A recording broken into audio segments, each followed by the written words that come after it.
So first of all, thank you very much for joining the session and joining the group. और मैं तहे दिल से आपका शुक्रिया अदा करता हूँ कि आप लोगों ने समय निकाला। ओके, तो फिर मैं जिस प्रकार से क्लाउड कंप्यूटिंग के बारे में कह रहा था कि क्लाउड कंप्यूटिंग को पूरा एक अच्छे लेवल का एक्सपर्ट बनने के लिए पूरा 1 साल लग सकता है वर्किंग एम्प्लॉयज, वर्किंग यूजर्स के लिए। लेकिन जब अगर हम अच्छे से इसको पढ़ें, उसकी अंडरस्टैंडिंग या अच्छे से हम इसको समझें, तो इसकी अंडरस्टैंडिंग 15 दिन के अंदर में अच्छी खासी आ सकती है। ठीक है, हैंड्स ऑन जिसको बोलना चाहिए कि हैंड्स ऑन और सिनेरियो बेस्ड जो एक्सपर्टीज है उसको आने में समय लगेगा। ठीक है, तो फर्स्ट ऑफ ऑल तो मैं अभी आपको सबसे पहले क्लाउड कंप्यूटिंग होती क्या है वो बताता हूँ। जैसे पहले क्या होता था कि हमारे सर्वर होते थे, ओके, जो हर किसी को मेंटेन करने होते थे, राइट। सर्वर जो रहते थे वो हर किसी को मेंटेन करते थे। सर्वर का जो खर्चा होता है वो बेसिकली बहुत ज्यादा हो जाता है। सर्वर खरीदना कंप्यूटर खरीदने के कंपैरिजन में काफी एक्सपेंसिव होता है फर्स्ट ऑफ ऑल। फिर उसको मेंटेन करने के लिए आपको ऑपरेशन के बंदे चाहिए होते हैं, बिजली बिल देना होता है, एंड देन डेटा सेंटर में जहाँ लगाते हैं वहाँ पर रैक्स की भी पैसे लेने होते हैं। तो मेजरली जो क्लाउड कंप्यूटिंग ने किया है वो ये किया कि डेटा सेंटर को एक centralise as well as distributed, centralise as well as distributed मैं बोलूंगा इसको, क्योंकि है तो वो सेंट्रलाइज। अगर हम इस पर्सपेक्टिव से देखेंगे कहाँ लगा हुआ डिवाइस और कहाँ पर उसका मतलब उसका टेक केयर कौन कर रहा है, ऑन दैट बेसिस वो सेंट्रलाइज है। लेकिन सेंट्रलाइज में ही उसी वेंडर ने क्या किया है, इसी डेटा सेंटर को मल्टीपल प्लेसेस में जिसको वो रीजन बोलते हैं उसमें रेप्लिकेट किया हुआ। ओके, तो एक जगह डेटा सेंटर है आपका, आपकी जो सर्विसेज है वो आप 4 जगह उसको रेप्लिकेट कर सकते हो। तो in that way it becomes distributed plus centralise इस नजरिए से कि एक ही जगह पर है आपकी डिवाइस, और डिस्ट्रीब्यूटेड इस तरह से कि उसी सर्वर को आपके वेंडर ने कई जगह पर डिस्ट्रीब्यूट करके रखा हुआ।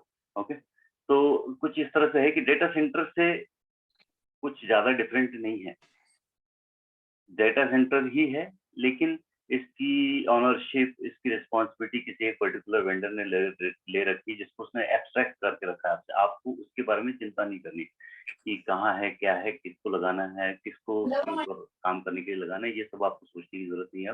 काफी सारा एरिया से बाहेर मी आलो आणि शिवला गेलो हट के उसके पास चले गए। It is as good as having rented hotel. तो होटल के अंदर में जितनी सर्विसेज है वो सारा का सारा मैनेजमेंट का जो है और ऑपरेशन का जो है वो सरदर्दी जो है वो उनकी रहेगी।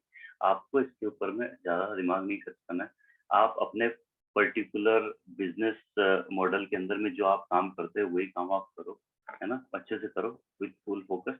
बाकी चीजों की जिम्मेदारी सारी आप अपने वेंडर के ऊपर डाल देते हो, और वो उसको टेक केयर अच्छे से इसलिए कर पाता है क्योंकि वो 10 साल से इस बिजनेस के अंदर में है, और हर उसने जीरो से स्टार्ट करके इतना बड़ा एनवायरनमेंट बनाया है, तो उसको उस चीज की हर प्रकार की नॉलेज है और वो उसको अच्छी तरह से मैनेज कर सकता है। ठीक है, तो क्लाउड कंप्यूटिंग की जो हिस्ट्री है वो थोड़ी ऐसी नहीं है कि 13 साल पहले या 14 साल पहले जो हमारे अमेजोन वाले ने चालू किया था सबसे पहले तभी चालू हुई है, ऐसा नहीं।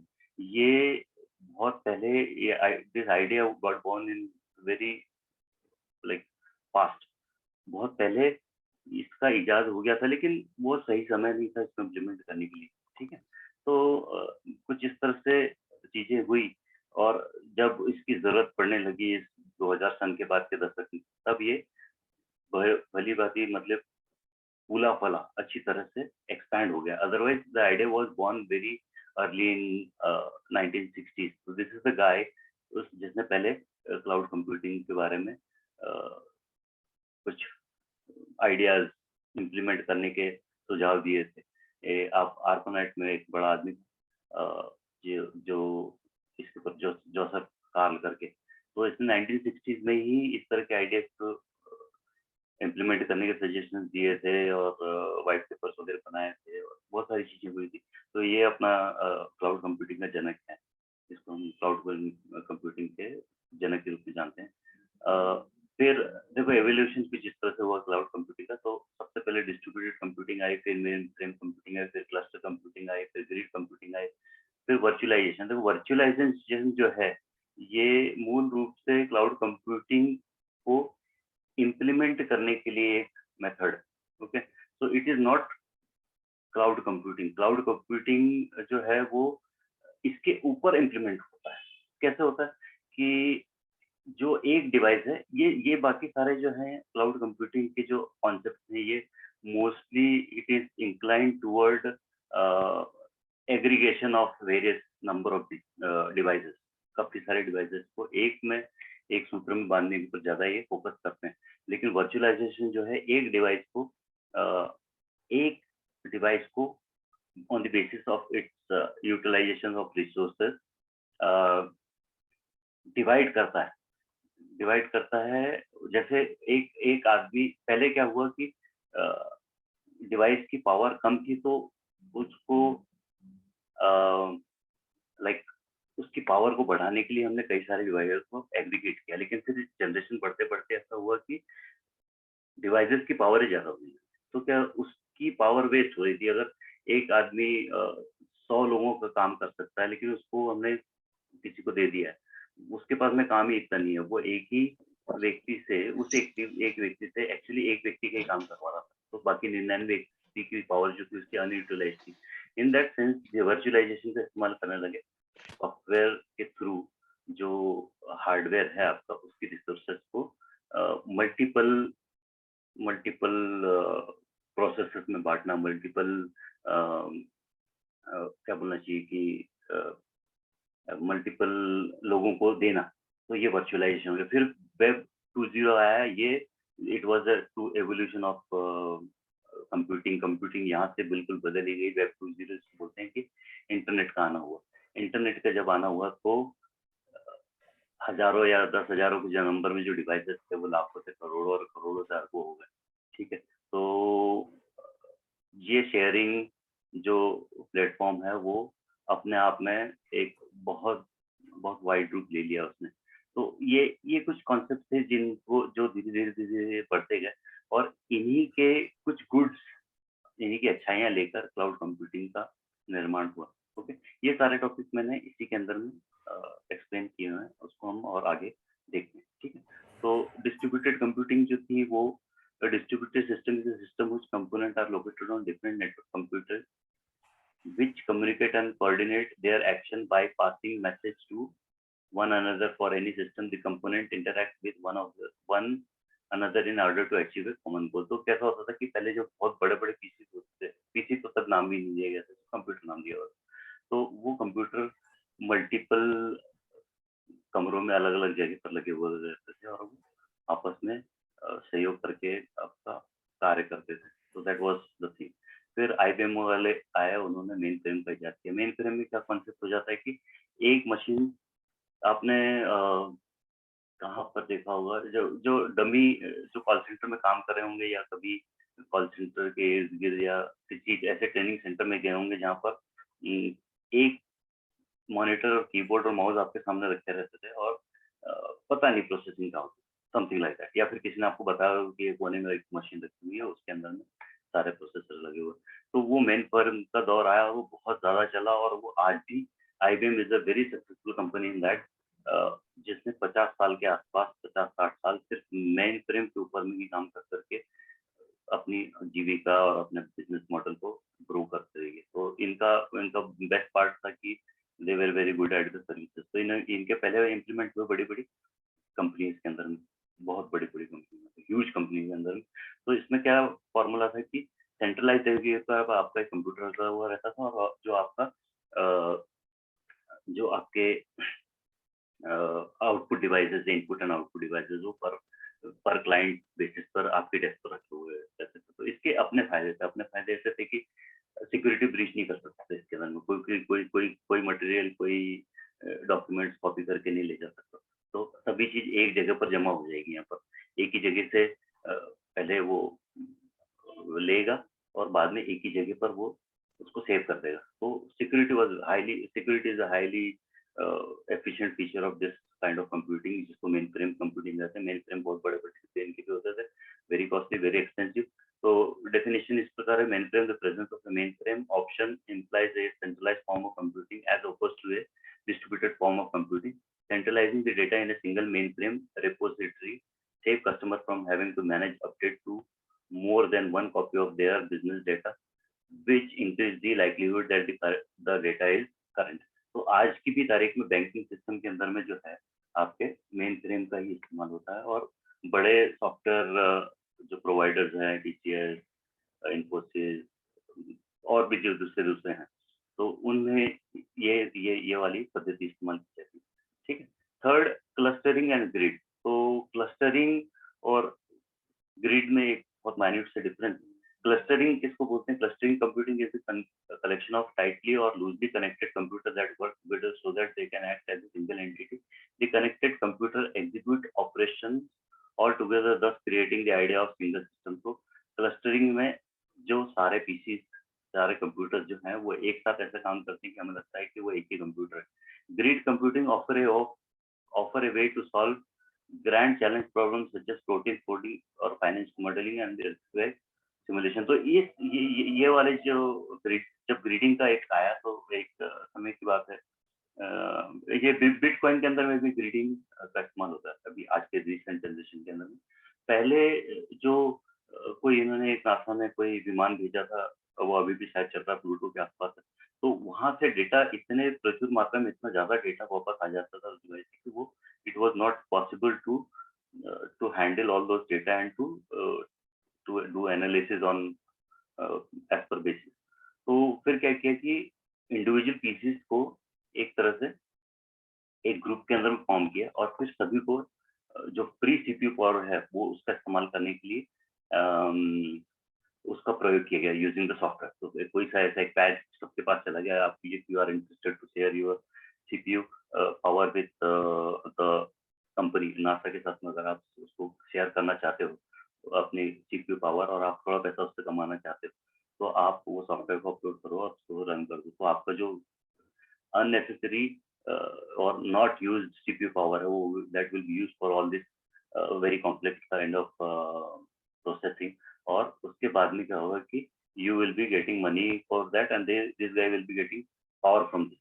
तो आप दोनों का काम हो गया. ठीक है. इसका जो बेसिक डिफरेंस है वो मैंने इसके बाद वाली स्लाइड के अंदर में 1 सेकंड देखा. अब मैंने इसे नोट्स में लिखा था. तो the main difference between clustering and grid computing is that the clustering computing is a homogeneous network. तो ये clustering के अंदर में एक ही प्रकार के पीसीज होते हैं. फॉर एग्जाम्पल IBM कंपनी के है तो IBM कंपनी के है. ठीक है. लेकिन जब इससे भी ज्यादा की जरूरत पड़ी ग्रिड में, तो हमने ये वाली लिमिटेशन खत्म करने के लिए ग्रिड कंप्यूटिंग, ग्रिड आपको बिजली ऑफिस में देखते हैं ग्रिड बने होते हैं जो बिजली को वो करते हैं, तो वहीं से उस चीज से नाम लिया गया. तो यहाँ पर that limitation was thrown of और ग्रिड कंप्यूटिंग का इजाद हुआ. तो ग्रिड कंप्यूटिंग के अंदर में डिफरेंट काइंड ऑफ और various other vendors come together, वो एक साथ आया और उन्होंने फिर प्रोसेसिंग पावर का इस्तेमाल किया in order to facilitate, resolve और analyse all the data for this kind of scenarios. इस प्रकार के सिनेरियो के लिए जो ह्यूज प्रोसेसिंग पावर का इस्तेमाल करना पड़ता था वो वहाँ से पैदा हुआ. Okay. In which device have the same hardware component and the same operating system connected together in a cluster, while the grid computing is a heterogeneous network in which devices have different hardware component and different OS connected together in the grid. So basic difference is that one कि इसके अंदर में एक ही company के और एक प्रकार के सॉफ्टवेयर, ये 80s की बात होगी, 80s 90s की बात होगी. तो ग्रिड के अंदर में क्या हुआ कि आपने यूनिक्स की भी पावर और लिनक्स वाले लिनक्स बेस्ड डिवाइस की भी पावर और सीपीयू पावर इस्तेमाल कर ली. ठीक. देन केम द एवोल्यूशन ये आ गया. इसके बाद में क्या हो गया, तो देखो अब शेयरिंग मेथड, शेयरिंग प्रोसीजर्स, ये सारी चेंज हो रही है धीरे धीरे स्टेप बाय स्टेप. ओके. तो ये वर्चुअलाइजेशन की जो मैंने बात करी, जिसके सबसे बड़े दो प्रकार के वेंडर्स हैं, ऑरेकल वर्चुअल बॉक्स बनाता है और VMware जो है वो अपना VMware vSphere ये सब चीजें बनाता. तो यहाँ पर क्या हुआ, इस इस दौर में प्रोसेसिंग पावर काफी बढ़ गई, ठीक है। ये 90s और 2000 सीरीज एरा की बात। अब हम क्या कर सकते हैं कि आप मोस्टली हम जितने भी लोग आज जब ये अटेंड करें सभी ने अपनी मशीन पर राउटर और सिमुलेटर्स का इस्तेमाल किया हुआ। तो जैसे कि आप जानते हो अपने राउटर कितने पावरफुल होते हैं, लेकिन अब हमको उसको सिमुलेट करने के लिए हमारे पास में ऐसे सॉफ्टवेयर और ऐसे प्रोसेसिंग पावर आ गए कि हम 10 राउटर हमारे डिवाइस के ऊपर में बना लेते हैं और नेटवर्क बना के उसको इस्तेमाल कर सकते हैं। और ये कैसे कर सकते हैं, क्योंकि हमारे पास में 32 जीबी की रैम है, जितनी तो हार्ड डिस्क भी नहीं होती थी 20-25 साल पहले, ठीक है। और हार्ड डिस्क जो है वो टेराबाइट 2 टेराबाइट इतनी हो गई, ठीक है। तो हमने उस अ, उस एक्स्ट्रा प्रोसेसिंग पावर और हार्ड डिस्क और रैम का इस्तेमाल करके ये वर्चुअलाइज करके किया। तो ये क्या करता है, अंडरलाइन हार्डवेयर को एब्स्ट्रैक्ट करता है एक सॉफ्टवेयर और उसी के अंदर की रैम को वर्चुअलाइज करता है, ठीक है। इसे हम कहते हैं वर्चुअलाइजेशन। अब इन सब का कॉम्बिनेशन करके हमारा क्लाउड कंप्यूटिंग बना है। मतलब we stay focus with our point. ये पुरानी चीज हमने जितनी भी पढ़ी उसी की अच्छाइयाँ ले लेकर के हमने क्लाउड कंप्यूटिंग बनाया। यहाँ इसको इसको बीच में डलने के बावजूद हम इसको समझ सकते हैं कैसे हो रहा है। तो देखो क्लाउड कंप्यूटिंग के अंदर क्या है, कितने सर्वर है, क्या है नहीं पता हमें। हो सकता है उसने 1000 आईबीएम के सर्वर लगाए एक्चुअली। ऐसे ही AWS के जो है वो 2007 सीरीज के कोई सर्वर यूज करते हैं वो, ओके। वो मैं भी आगे बताता हूँ वो कौन से वाले यूज करते हैं। तो वो कितने भी होंगे, हजार होंगे, लेकिन वो क्या कर रहे हैं, उस 1000 सीपीयू को उस हजार उस हजार डिवाइसेस को 10,000 कस्टमर को बांट रहे हैं, ठीक है। और एफिशिएंटली बांट रहे हैं। तो वो कर किस तरह से रहे हैं, इससे कर वर्चुअलाइजेशन, ठीक। So, the definition is to be further. Virtualization is a technique which allows to share single physical instance of an application or resource among multiple organization or tenants. It does so by assigning a logical name to a physical resource and providing a pointer to the physical resource when demanded. तो जब जरूरत पड़े तब इधर का resource उधर, उधर का रिसोर्स इधर करके सभी को सेटिस्फाई करना, ये काम है वर्चुअलाइजेशन का, ठीक। Web 2.0 the term means such internet application which allows sharing and collaboration opportunity to people and help them to express themselves online, okay। तो ये जो दौर था इसके अंदर में और ज्यादा चेंजेस आ गए। अब वर्चुअलाइजेशन देखा हमने पीछे, ग्रिड और ये देखा क्लस्टरिंग, इसके अंदर में क्या हो, बहुत सारे P2P सॉफ्टवेयर है। सिर्फ एक छोटा सा सॉफ्टवेयर चलाओ और आप हजारों लोगों के साथ में कनेक्ट हो जाते हो, सर्विस बेस्ड हो गया। अब इसी टाइम की कुछ एग्जांपल मैं आपको देता हूँ। याहू के ऊपर में चैटिंग नहीं करी होगी या सुना भी नहीं होगा शायद, अगर आप 20-30 साल के हो तो याहू की जो चैटिंग थी वो वेरी सक्सेसफुल। वो उसके ऊपर में हजारों लाखों लोग आपको रोज।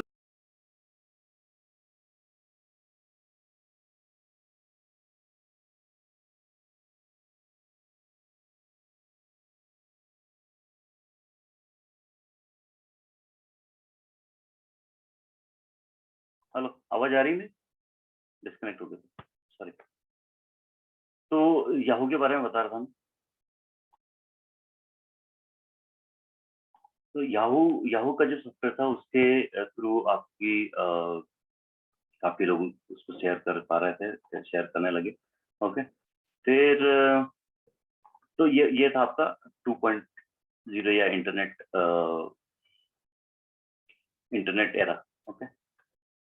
उसके बाद में service oriented architect help to use, ये आ गया। अब हम करीब पहुंच रहे हैं क्लाउड कंप्यूटिंग के पास में। तो service oriented architect help you to use application as a service for other application regardless the type of vendor product, okay. Yahoo वाला का जो एग्जांपल हमने लिया है, तो वो क्या याहू के ऊपर ही चलता था चैट, ठीक है। उसके बाद में आ गया आपका एसओएस। तो इसमें क्या हो गया कि आपका पीसी कोई भी हो, ये आपका ये याहू का भी मैसेंजर भी एक एग्जांपल है उसी चीज के लिए, लेकिन याहू की चैटिंग उससे भी पहले चालू थी, मैसेंजर बाद में आया, ठीक। तो मैसेंजर को हम एक्सेप्ट कर ले सकते हैं सर्विस ओरिएंटेड के ऊपर में। तो इस टाइम पे क्या होता है कि सर्विस जो है it was independent of the architecture, ठीक है। यहाँ क्या हुआ कि आपका डिवाइस कोई उससे फर्क नहीं पड़ रहा, आपको सिर्फ अपना एक मैसेंजर इंस्टॉल करना है। जैसे कि ऐप है आज के टाइम में, ऐप का एग्जाम्पल, ऐप आप मोस्ट ऑफ द ऐप आप एप्पल के iOS पे भी चला सकते हो और आपके गूगल के ऊपर भी चला सकते हो, ठीक है। तो इस तरह की टेक्नोलॉजी आ गई कि आपको एक छोटा सा सॉफ्टवेयर रन करना आपके किसी भी डिवाइस पर, है ना, डिवाइस इंडिपेंडेंट हो गई चीजें, सर्विस प्लेटफॉर्म इंडिपेंडेंट हो गई, और आपको you will be able to share your resources, enjoy all the flexibility, है ना। वो सब आप कहीं पर भी बैठ के कैसे भी कर सकते हो, बस आपके पास में एक कैपेबिलिटी होनी चाहिए, आपके पास में इंटरनेट होना चाहिए, ठीक है। It is a computing model that defines service provisioning technique for service such as compute service along with other major service such as storage, infrastructure, etc., which are provisioned on a per pay user basis. तो ये per pay use basis, ये जो concept है, यही एक cloud computing की सबसे बड़ी खासियत कि यदि आपको सर्वर बनाना है, वेब सर्वर लेना है, ठीक है, तो यदि आप एक नए एंटरप्रेन्योर हो और आपने कोई स्टार्टअप स्टार्ट किया है, आपको लग रहा है कि इस ऐप के ऊपर में 10 लाख लोग रोज इसके ऊपर में गेम खेलेंगे, ठीक, तो 10 लाख के हिसाब की कैपेसिटी वाला आपको सर्वर खरीदना पड़ेगा, उसी के हिसाब की कैपेसिटी से आपको सब कुछ बनाना पड़ेगा, है ना। तो आपकी जो कैपेक्स बोलते हैं, आई थिंक इसमें आपका जो मशीन लगाने का कॉस्ट है, वो इनिशियल वक्त पे ही सबसे ज्यादा बढ़ जाएगा, ठीक है। इसमें क्या होगा कि आपको 50 लाख का सारा इंफ्रास्ट्रक्चर बैठेगा, और उसके बाद में 10 लाख यूजर आए कि नहीं आए, उसके ऊपर डिपेंड करेगा कि आप प्रॉफिट में जाओगे कि नहीं जाओगे, ठीक है। तो आपकी इनिशियल इन्वेस्टमेंट तो हो गई, इनिशियल इन्वेस्टमेंट हो गई आपकी, आपने पैसा फंसा दिया पूरा, लेकिन आप तो 10 ही, जैसा हमारा खुद का एग्जाम्पल, मेरे यूट्यूब चैनल मैंने काफी दिन से बना के रखे हैं, कई 4-5 महीने से, लेकिन वो सक्सेस हासिल नहीं हुई, उसको बहुत फ्यू 2 डिजिट के तक के यूजर पहुंचने में ही 3-4 महीने लग गए, ठीक है। कुछ लोगों को हो सकता है कि वो 2-4 वीडियो ऐसे बनाए जो 10 लाख 25 लाख लोगों को तुरंत पसंद आ जाए, लोग इतने शेयर करते हैं, एक दिन के अंदर ही हो जाते हैं, मतलब काफी ऐसे हॉट टॉपिक्स हैं अभी भी, या तो आप हंसी मजाक कॉमेडी वगैरह डाल दो, या फिर कोई इंडिया पाकिस्तान के ऊपर की बात कर लो, या कोई मैच से रिलेटेड बात कर लो, तो क्या होता है कि 25,000 या 25 लाख यूजर 10 घंटे के अंदर में देख चुके होते हैं। मतलब मैं ऑब्जर्व करता हूँ कि इतने यूजर ऐसे वीडियो को देख लेते हैं। अब मैंने एम्बिशियस होकर सोच लिया कि भाई लाखों की सक्सेस हासिल होगी मुझे, और देन जब ऐसा हुआ नहीं तो क्या होगा, तो आपका जो पैसा आपने लगाया वो बैठ जाएगा आपके ऊपर में, ठीक है। तो ये चीजें से ये आपको प्रोटेक्शन दे देता है। आप इसको क्लाउड कंप्यूटिंग के ऊपर डालो, 4 यूजर आए कोई पैसे नहीं लगेंगे, 4 लाख यूजर आ गए तो आप उसको स्केलेबिलिटी, मतलब उसके जो स्केलेबिलिटी फीचर है उसमें आप पहले ही रजिस्टर कर चुके होंगे कि मुझे ये सर्वर स्केलेबल चाहिए, ठीक है। एक बटन ही दबानी है कि I want elastic this thing, या I want this kind of elasticity in it. तो यदि 10 लाख यूजर भी आपके ऊपर में आपकी ऐप के ऊपर में आ गए, तो वो सारा उसका क्या बोलना चाहिए, बोझ सह लेगा, और it will deliver your content to all of the user, ठीक है। And then later on use pay per use के हिसाब से आप पेमेंट करोगे। सो मच ऑफ सिंप्लिसिटी हो गई इसके अंदर, टेंशन बिल्कुल भी नहीं है। Okay, so this is the one of the best or mostly used feature which facilitate and which promote us, which motivate us to go for cloud computing. तो उसके बाद में मैंने ये कुछ वही सेम बात जो आपको बताई डॉक्टर साहब के बारे में, वो यहाँ लिखी हुई। नेक्स्ट ये है क्लाउड कंप्यूटिंग के अलग अलग 2-3 प्रकार के डेफिनेशन है। The practice of using a network of remote server hosted on the internet to store, manage and process data rather than a local server or a personal computer. तो ये it is one of the best definition of cloud computing। तो क्या है कि हम सब चीज किराए पर ले रहे हैं इसके अंदर में, जो कहाँ स्थित है, जिसको कौन संभाल रहा है, उसकी हमारी जिम्मेदारी या हमारी टेंशन नहीं। तो that is cloud computing. Benefit क्या क्या है इसके? The advantage of cloud computing are as follows: high scalability, it request the supply of resources on large scale without any human intervention। किसी आदमी को आपको फोन नहीं लगाना है कि भाई हजारों यूजर आ गए तो जरा एक और सर्वर बढ़ा दो, नहीं, अपने आप हो जाएगा वो सब, ठीक है। Next, high availability and reliability, the server are available at the right time without any delay or disappointment. तो तुरंत आपने बोला और 5 मिनट के अंदर में आपकी प्रोविजनिंग हो गई, तैयार हो गई और आप you can deliver whatever content you have to the consumer. Okay. Agility, it divides the resource effectively among the user and execute very quickly. ये तुरंत fast है. Okay. Benefit of cloud computing में multiple sharing by distributed computing. Different clients from the multiple areas share the same resources by fundamental infrastructure. Maintenance के लिए आपको बिल्कुल भी चिंता नहीं करनी, ये सारी आइटम जो है क्लाउड सर्विस प्रोवाइडर की है. लो कॉस्ट आप समझिए. पेयर यूजेस में क्या होगा कि अगर आपके यूजर नहीं है, मैं रोज हार्ड डिस्क बनाता हूँ, रोज स्टोरेज बनाता हूँ, हर रोज बना रहा हूँ. आप सब लोग भी you can open Azure, AWS and GCP free account for 12 months. Okay.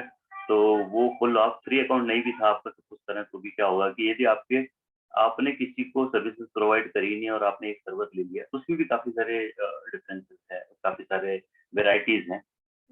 Number of varieties available there, मतलब लाइक 24 23, किसी में 18 प्रकार के कंप्यूटिंग, किसी में 23 प्रकार के हैं. तो सबके अलग अलग है, सबके अलग अलग नियम और अलग अलग प्राइसिंग है. लेकिन बेसिक में अगर आप जाओगे तो एक फ्री वाला भी जो 12 महीने के लिए फ्री. आपको जितने यूजर बनाने 100 यूजर बना के, जैसे कि हम सारे लर्नर हैं, तो अब हमें 12 महीने तक के AWS को पैसे नहीं देना.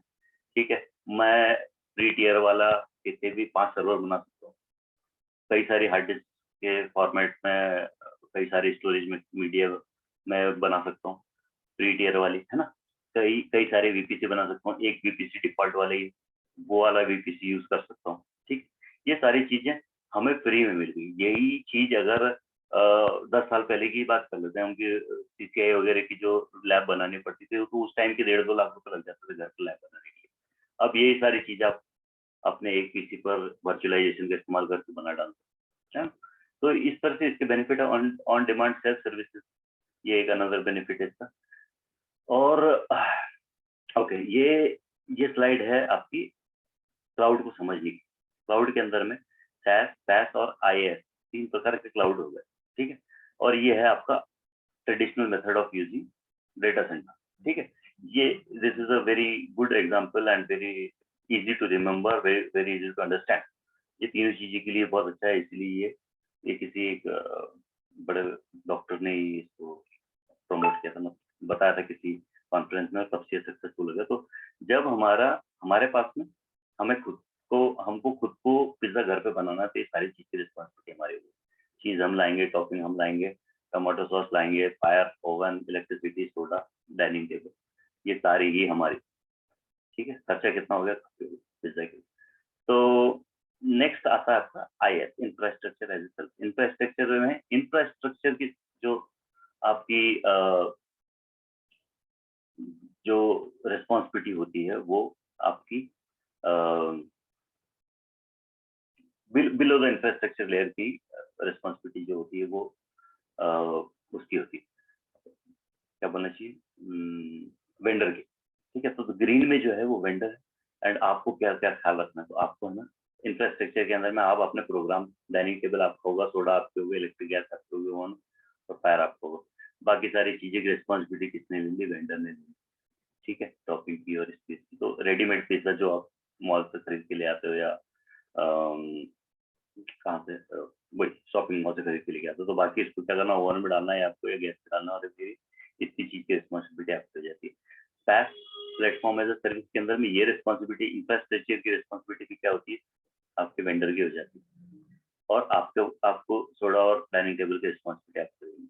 और SaaS के अंदर में क्या है, SaaS का एग्जाम्पल है आपका जीमेल और जो दूसरे ऐसे ऐप है जिसको सिर्फ आपको क्लिक करना है, उसके ऊपर में उसके अंदर में जो आपका डेटा है, मतलब खाना, आपको पिज्जा जो है आपको खाना है, ये सारी रिस्पॉन्सिबिलिटी हम पिज्जा के पिज्जा शॉप के अंदर में अगर जाए, मैकडोनल्ड और इसके अंदर में जाए, तो वहाँ किसी चीज की रिस्पॉन्सिबिलिटी नहीं थी, हमको सिर्फ भोजन का पैसा देना होता. ओके. तो दिस इज द एग्जाम्पल, ये सब रेफरेंस लिए हुए थे. Thank you for seeing this one, and now I go to a very more detailed topic on that one. ठीक है. ये छोटा रखेंगे हम, आई थिंक 20-25 मिनट हो गए. तो मैं वो आपको दिखाता हूँ।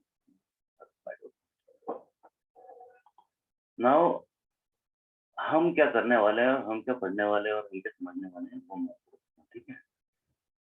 ये रहा आपका, ये मैं इससे करता हूँ आई कैन शेयर। ये स्क्रीन दिख रही है क्या आपको? शेयर नहीं दिख रही, चलो मैं शेयर।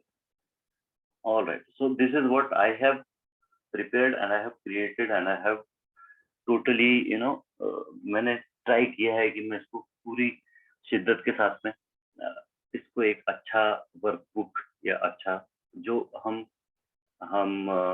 जिसके ऊपर काम कर सकें और हम अचीव कर सकें कुछ ऐसा एक बनाया है डॉक्यूमेंट।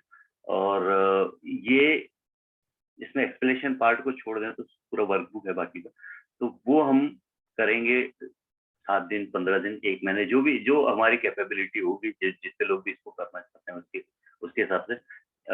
ये इनकी प्राइसिंग, हालांकि आप सब लोग तो अपने दोस्त भाई हो, तो बताने का कोई औचित्य तो बनता नहीं है, लेकिन मैं खुद इसमें से एक सर्टिफिकेशन कर रहा हूँ, तो कहीं से भी लाइक अराउंड 15,000 से 40,000 तक के मैं आपको एक कोर्स पड़ेगा इसके अंदर, ठीक है। तो मैंने उसका एक सार निकाल के ये तीनों, क्योंकि मैं फ्री हूँ तो मैंने किया है इसको। ओके, तो आवाज आ रही है कि नहीं आ रही? ये तीन टॉपिक, तीन चीजें, जब तक until and unless I am busy, ये तीनों के हम हैंड्स ऑन ही करेंगे ज्यादातर, और थोड़ा सा एक्सप्लेनेशन, जैसे तुरंत में कर दिया है कि एक टॉपिक हमने उठाया है उसका 5 मिनट का एक्सप्लेनेशन और 25 मिनट का हैंड्स ऑन करेंगे, तो क्या होगा, ज्यादा से ज्यादा समझ में आएगा आपको, ठीक है। तो मैंने तीनों के तीनों का, एक हो गया AWS, दूसरा हो गया क्लाउड कंप्यूटिंग और तीसरा हो गया एज्यूर। तो इसमें हायरार्की वाइज देखें तो AWS सबसे आगे है और 50-60% शेयर इसका, ऑलमोस्ट 50 के आसपास, वो भी मैं ऑलमोस्ट एग्जैक्ट कर सकता हूँ, है ना। 1 सेकंड,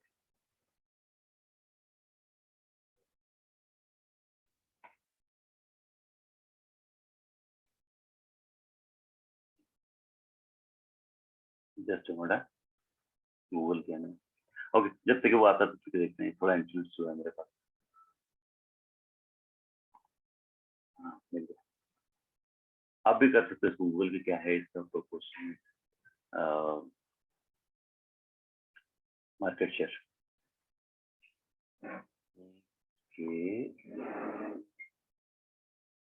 ओके, देखा। तो ये है, देखो 40% अदर, AWS का आपको हर जगह पर ऑलमोस्ट हर क्वार्टर में 30% से 32% शेयर है। उसके बाद सेकंड नंबर पे आपका 20 के आसपास में आपका एज्यूर है, और तीसरे नंबर का जो क्लाउड कंप्यूटिंग है वो आपका गूगल है, ठीक है। तो ये तीन मेजर प्लेयर हैं इसके अंदर के। एक अलीबाबा और हुआवे वगैरह जो है वो अनदर की कैटेगरी में आ जाते हैं, अलीबाबा के बाद वाले जो है वो अनदर की कैटेगरी में आ जाते हैं। उसमें ओरेकल भी है, VMware भी है, शायद गूगल ने भी कुछ कुछ क्लाउड बना के रखा हुआ है, तो सॉरी सिस्को ने भी कुछ क्लाउड बना के रखा, तो बहुत सारे लोग मिलकर 37% कर देते हैं बाकी। तो ये this is one of best certification to have in current time. और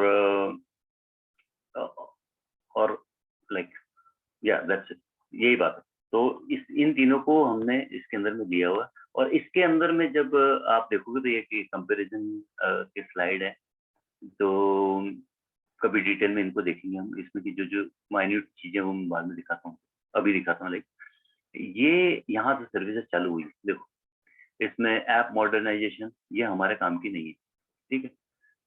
नेक्स्ट, ये इतनी सारी सर्विसेज है कि मैं स्क्रॉल कर रहा हूँ, 50 पन्ने की सिर्फ सर्विसेज दी है। ये कंप्यूटर जो है, ये है आपका सर्वर बनाना, ये हमारे काम की, इसकी जो सारे के सारे एग्जांपल्स हैं, सिनेरियोज हैं, वो हम देखेंगे। ओके, नेक्स्ट आ जाता है कंटेनर। ये चल रहा है टॉप में आजकल, काफी दिन से टॉप में चल रहा है, कुबरनेटिस का नाम सुना होगा। ये वेरी मतलब फेमस, बहुत ज्यादा फेमस चीज। ओके, तो ये हमारे काम की दूसरे नंबर पे। डेटा एनालिसिस है, ये जिस तरह से काफी डेटा आ गया आपके पास में, उसको कैसे एनालिसिस करना और उसमें से कुछ इंपॉर्टेंट चीजें निकालना है, वो है इसके अंदर में, ये कॉन्सेप्ट है। ओके, नेक्स्ट है डेटाबेस, ये हमारे काम का है। SQL वगैरह किस तरह से आपको, इसमें SQL को हमको कुछ नहीं करना, लेकिन हमको एक SQL यूज करने वाले बंदे के लिए राइट्स और ये सब बनाना है, या उसको उसका यूजर बना के देना है, या उसके लिए एनवायरनमेंट तैयार करके रखना है। तो ये हमारे काम की चीज़ है। तो इस प्रकार से मैंने काम की चीजें और नीचे करके रखी, तो मैं डायरेक्ट वहीं चला जाता हूँ। ये मैं पेज देख लो आप कितने आगे तक के हैं। ओके, काफी सारी सर्विसेज हैं।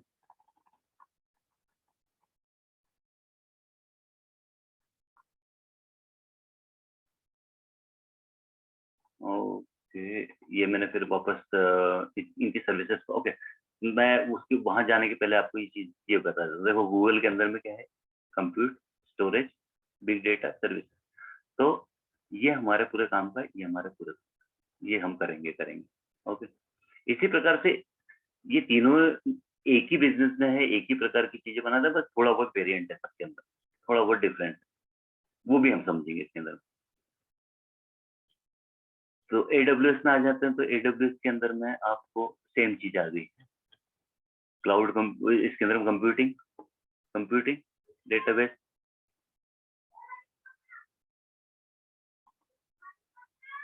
कुछ कर रहा हूं मैं,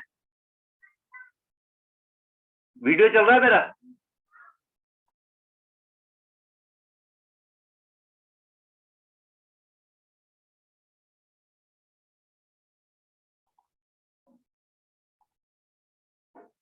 हाँ हेलो, सॉरी, नाश्ता तैयार हो गया। ओके, तो यहाँ पर थे हम, कंप्यूट, डेटाबेस और डेवलपमेंट टूल। तो ये चीजें, ये सारी चीजें सेम है, बस इनके नाम डिफरेंस है। जब हम कंप्लीट कर लेंगे इन चीजों को, तो हमको समझ में आ जाएगी कि कौन कौन सी ये रहा है एज्योर का। एज्योर में भी कंप्यूटर, डेटा मैनेजमेंट है, नेटवर्किंग है और आइडेंटिटी एक्सेस। इसमें ये चीज में काफी पावरफुल है ये, क्योंकि एक्टिव डायरेक्टरी वगैरह तो पहले से इतनी पावरफुल है तुम्हारे माइक्रोसॉफ्ट के। तो ये माइक्रोसॉफ्ट के हैं सर्विस, ठीक है। अब अच्छा, मैं जो बता रहा था वो ये आ गया पर। अब हम आ गए यहाँ पर, तो टेबल नंबर 1, ये कंप्यूटर के से रिलेटेड सारे सिनेरियोज हैं जिसके हैंड्स ऑन करने होंगे हमको हर हर क्लाउड में, तीनों प्रकार के क्लाउड में, उसके इक्विवेलेंट जो सर्विस है उसके ऊपर में। फिर कंटेनर पे आ गया, नेक्स्ट कंटेनर हो गया टेबल नंबर 2।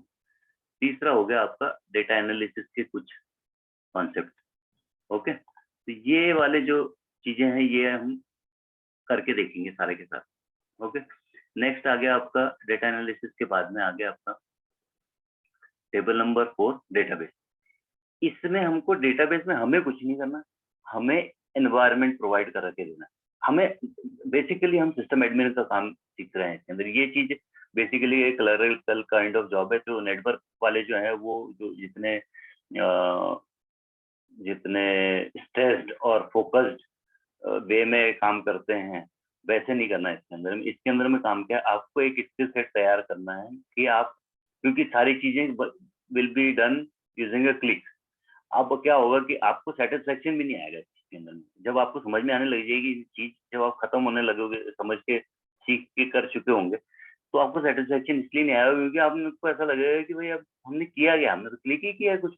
लेकिन the major thing about it is a standard clerical job, ठीक है, सिस्टम ऑपरेशन का जॉब है। इसके अंदर में मोर ऑफ द कॉन्सेप्ट जो आपके दिमाग में होना चाहिए। कभी भी किसी ने कोई रिक्वायरमेंट दी, जैसे हमको रिक्वायरमेंट मिलती है प्रोजेक्ट पे, रिक्वायरमेंट मिलती है हमको नेटवर्किंग में, तो हम क्या करते हैं, महीने 15 दिन इसके ऊपर में माथा पच्ची करते हैं और फिर बनाते हैं चीजों को और फिर इम्प्लीमेंट करते हैं। तो वैसा नहीं होगा इस केस के अंदर। इस केस के अंदर में क्या होगा कि आपको आपका सुपरवाइजर या आपका कस्टमर आपको बोलेगा भाई ऐसी ऐसी चीज चाहिए, मेरे को बताओ इसका कैसा है, हो जाएगा कि नहीं होगा।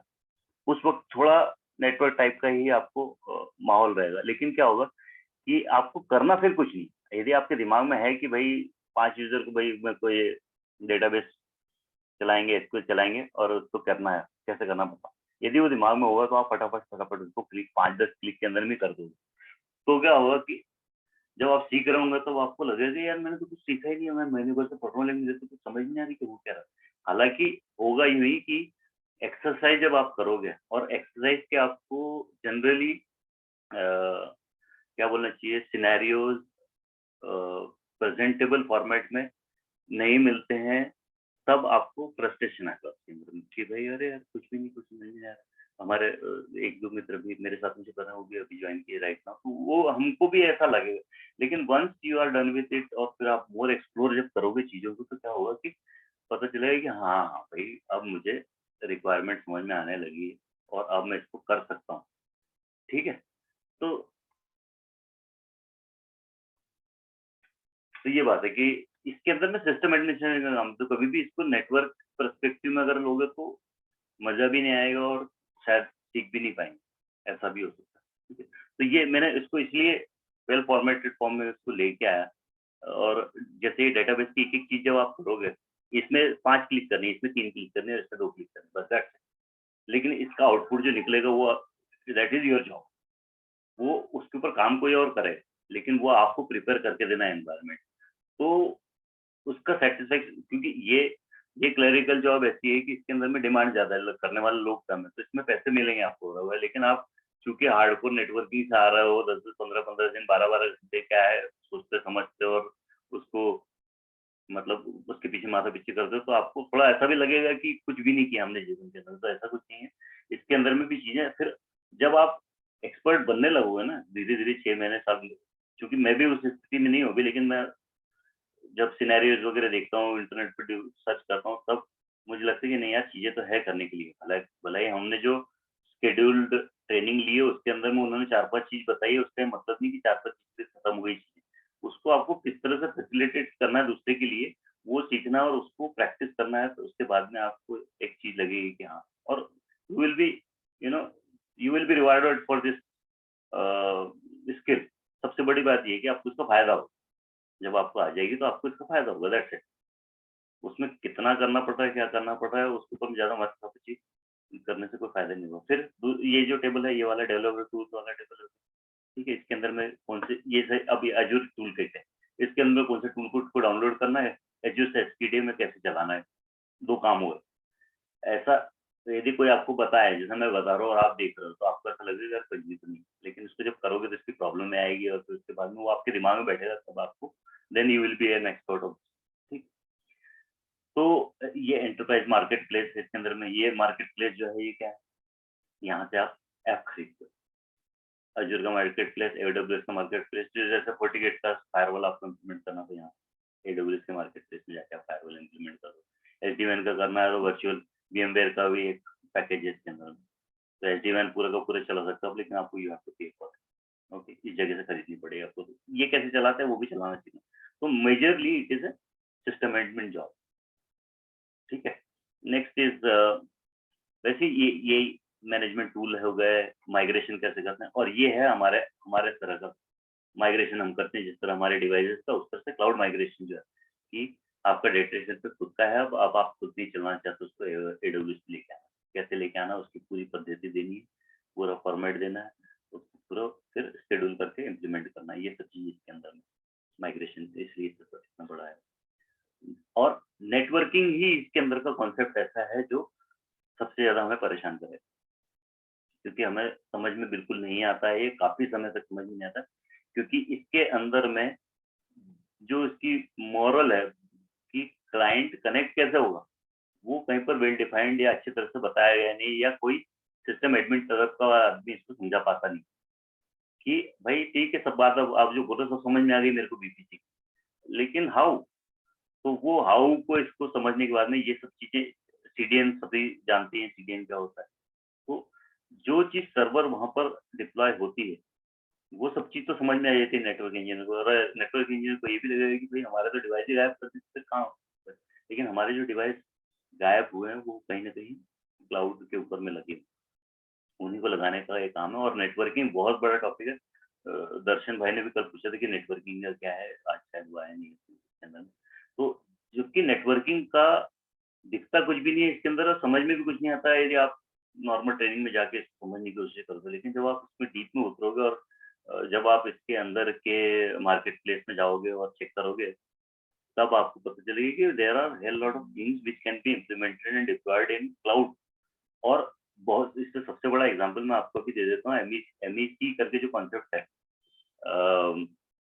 एज क्लाउड कंप्यूटिंग का, 5G जिसने भी थोड़ा बहुत किया हो, अभी समझा हो, तो ये सारे जो एज डिवाइस जो आएंगे जिसमें डेटा प्लेन जो है 5G के अंदर में the limitation will be something around, मतलब पेपर वाइज तो उन्होंने 1 ms के आसपास दे रखी हुई है, आगे चल के शायद 5G का जो रिलीज 18-19 में 1 ms की आपको लेटेंसी जब देनी है डेटा प्लेन पे, तो करोगे क्या आप? अगर दिल्ली में सर्वर रखोगे और इंदौर में चलाओगे तो 1 ms नहीं मिल पाएगी, या चेन्नई में चलाओगे तो 1 ms नहीं मिल पाएगी, तो क्या करना पड़ेगा आपको? वही जो पहले सेंट्रलाइज करके ना दिल्ली में जो रीजन बना के रखा हुआ है, उसी में के कुछ डिवाइस निकाल के अब आपको एज पे लेके आना चाहिए। तो एमएसी इज द कॉन्सेप्ट।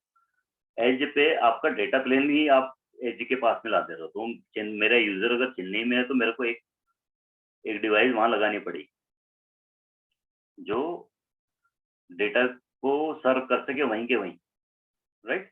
तो वो सब चीजें भी नेटवर्किंग के दायरे में आएगी। फिर लास्ट इज ऑपरेशन, और कैसे कैसे इसको ऑपरेटिंग क्या क्या बोलना चाहिए, मॉनिटरिंग और मेंटेनेंस, ये सब चीजें थी इसके अंदर में। तो मैंने इसके टेबल नंबर 11 तक security and identity nothing but user के राइट्स और यूजर क्रिएट करने के बारे में, but it is a big topic and big conceptual topic, इसको समझना भी, क्योंकि सिक्योरिटी ग्रुप्स इसके अंदर में कई सारे लग जाते हैं, कई सारे यूजर्स आ जाते हैं, कई सारे प्रकार के यूजर आ जाते हैं, कई सारे प्रकार के मैनेजर्स आ जाते हैं, एडमिनिस्ट्रेटर आ जाते हैं, तो उन सबका क्या डिफरेंस है। तो इसलिए मैंने कहा कि इसको समझने के लिए या एक गेट टू नो करने के लिए तो 1 महीने भी काफी है, 2-4 घंटे तो दिन, लेकिन इसका एक्सपर्ट बनने के लिए आपको it will take a year at least. तो दैट्स इट अबाउट हमारा आज का जो सेशन था उसके बारे में। अब आपको कुछ अगर पूछना हो, कुछ डिस्कस करना हो तो we can discuss. Serverless is a concept 12-13, हाँ एक और टेबल है सर्वरलेस। तो ये आपकी वो चीज हो गई कि आप ऐसे टाइप का आपको पता ही नहीं, आपको सिर्फ आपका काम करना है। आप जो जिस बिजनेस मॉडल में, वो मॉडल में आप जो काम करते हो कि भाई मैं प्रोग्रामिंग करके ऐप बनाता हूँ तो सिर्फ ऐप बनाऊंगा, बाकी जो इंफ्रास्ट्रक्चर से लेके सॉफ्टवेयर तक की चीजें उसकी सारी की सारी रिस्पॉन्सिबिलिटी सर्वरलेस में आपके इसके ऊपर चली जाएगी, वेंडर के ऊपर चली जाएगी, ठीक है? तो that is all about what I wanted to tell. और कुछ यदि आपको पूछना बताना हो तो वी कैन डिस्कस नाउ। मेरे ख्याल से वैसे भी मैंने सारा सबको ओपन करके रखा हो। वेट अ मिनट, मैं रिकॉर्डिंग बंद करता हूँ, ठीक है? Thank you for joining. अभी हम इसके बाद में डिस्कस कर लेंगे, मैं रिकॉर्डिंग स्टॉप कर दूँ।